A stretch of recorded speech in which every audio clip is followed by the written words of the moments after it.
Welcome to our countdown of the top 5 most beautiful islands to visit in the world.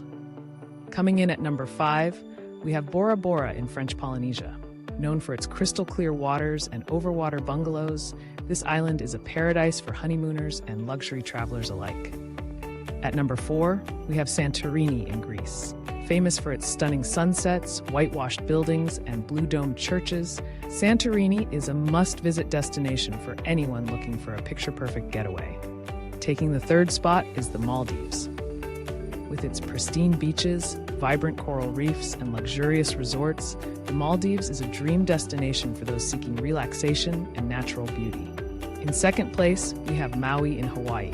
From its lush rainforests and volcanic landscapes to its world-class beaches and water activities, Maui offers something for every type of traveler. And finally, claiming the top spot on our list is the Seychelles. This group of 115 islands in the Indian Ocean is home to some of the most stunning beaches and clear waters in the world, making it a true tropical paradise. Whether you're looking for a romantic escape, a family vacation, or a solo adventure, these 5 islands are sure to leave you in awe of their beauty.